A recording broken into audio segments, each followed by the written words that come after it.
حضور فرمانے لگے اچھے دوست کی مثال اس طرح ہے جس طرح عطر فروش کی مثال ہوتی ہے. اگر کوئی اس سے سامان نہ بھی خریدے، سودا نہ بھی خریدے، تو خوشبو تو آتی ہے نا. اور نبی پاک علیہ الصلوۃ والسلام فرمانے لگے برے دوست کی مثال دھونی دینے والے کی طرح سے.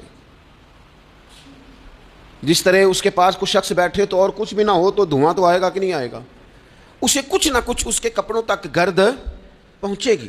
اپنے ماحول کو ٹھیک رکھنا، اپنے ارد گرد صالحیت پیدا کرنا اور اپنے دائیں بائیں نفاست پسندی کو لانا، یہ انسان کی بڑی ذمہ داریوں میں سے ذمہ داری ہے. ہمیں ہمارا دین منع کرتا ہے کہ کسی قوم کا طرز نہ اختیار کرو، مشابہت نہ اختیار کرو، کسی انسان کے، کسی غیر مسلم کے طریقوں کو نہ اپناؤ. فرمایا جس نے کسی غیر کا طریقہ اپنایا وہ انہی میں سے ہے. کسی غیر قوم سے مشابہت نہ اختیار کرو، اپنی الگ تمہاری تہذیب ہے، تمدن ہے، تم اگر اپنے طریقوں پر رہو گے تو نفاست پسند رہو گے، تمہارے ماحول میں اس کا اثر نہیں آئے گا. آپ دیکھ لیں، غور کر لیں، ہمارے ماحول میں آج کتنی خطرناک چیزیں داخل ہو گئی ہیں، نہ چاہتے ہوئے بھی داخل ہو گئی ہیں، نہ چاہتے ہوئے بھی.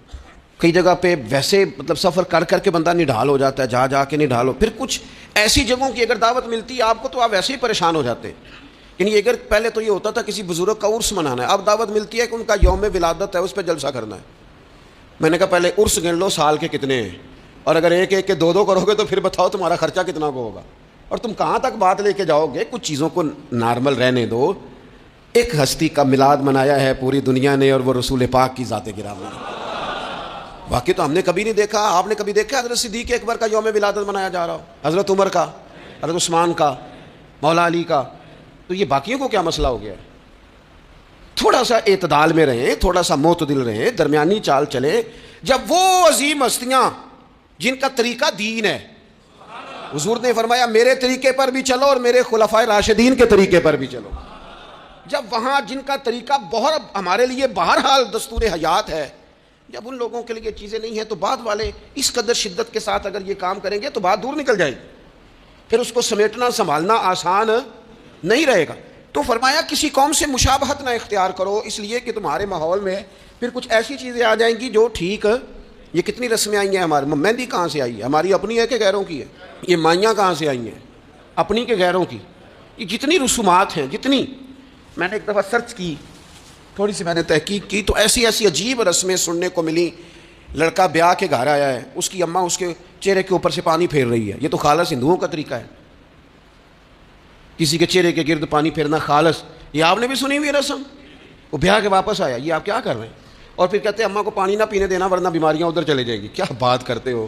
اسلام اس اوہام پرستی کا درس دے گا؟ کسی قوم کی مشابہت نہ اختیار کرو ورنہ تم انہی میں سے ہو جاؤ گے. اپنے ماحول کو، ارد گرد کے ماحول کو ستھرا رکھو، پاکیزہ رکھو، صاف ستھرا رکھو، اس میں طہارت رکھو. ایسے لوگوں کے پاس بیٹھو جن کے پاس بیٹھنے سے تمہیں اللہ کی یاد آئے. ایسے لوگوں کے پاس بیٹھو بیٹھنے سے تمہیں آخرت کی فکر نصیب ہو. ایسے لوگوں کے پاس بیٹھو جن کے پاس بیٹھنے سے تمہیں سادگی کا سبق ملے. ایسے لوگوں کے پاس بیٹھو جو تمہیں حقیقت پسند بنائیں، جو تمہیں یہ بتائیں کہ تم نے اپنی زندگی میں بنیادی کاموں کو کس ذمہ داری کے ساتھ سر انجام دینا ہے. لیکن ہم زیادہ تر اس طبیعت کے قائل ہوتے ہیں کہ ہم ان چیزوں کو سمجھتے نہیں.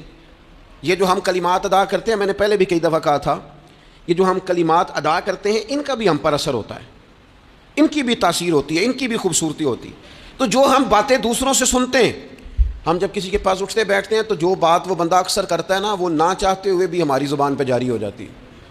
کچھ جملے ایسے ہوتے ہیں جو سوسائٹی میں عام ہوتے ہیں تو ہر بندے کی زبان پر چڑھ جاتے ہیں کہ نہیں چڑھ جاتے، یاد ہو جاتے ہیں کہ نہیں ہو جاتے.